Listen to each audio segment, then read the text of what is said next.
రైతులకు న్యాయం జరిగే వరకు పోరాటం చేస్తూనే ఉంటామన్నారు కాంగ్రెస్ సీనియర్ నేత దామోదర రాజు నరసింహ. వెనక్కి వెళ్లే ప్రసక్తే లేదన్నారు. రైతుల కోసం ఎక్కడి వరకైనా వెళతామన్నారు ఆయన. ముఖ్యమంత్రి గారు కనువిప్పు తెచ్చుకోవాలి. అయ్యా మేము ప్రాజెక్టులకు అర్థం కాదు. ఈరోజు వ్యవస్థ ఏ రకంగా తయారైంది అంటే ఓ ఎస్పీ దగ్గర పోయినా ఓ కలెక్టర్ దగ్గర పోయినా మా మురబెట్టుకున్న వినే నాదుడు లేడు. ఈరోజు 3 సంవత్సరాల తెలంగాణ పాలనలో ఇది ఓ రాష్ట్రం కాదు, ఓ రాజ్యంగా మారింది. యంత్రాంగం ఏ రకంగా మారిందంటే ఓ బానిసత్వ గణంగా మారింది తెలంగాణ యంత్రాంగం. ఓ సామెత ఉంది, we are more loyal to the king than the kingdom అని చెప్పేసి ఆ చంద్రంగా ఈరోజు ఈ యంత్రాంగం పనిచేస్తున్నది.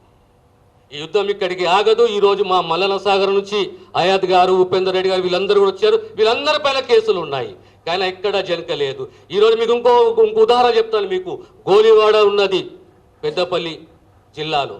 గోలివాడ కూడా స్టే ఇచ్చింది కోర్టు. కానీ ఈరోజు ప్రభుత్వ తరఫున ఒక కన్స్ట్రక్షన్ కంపెనీ భూసేకరణ కార్యక్రమాన్ని మొదలుపెట్టింది.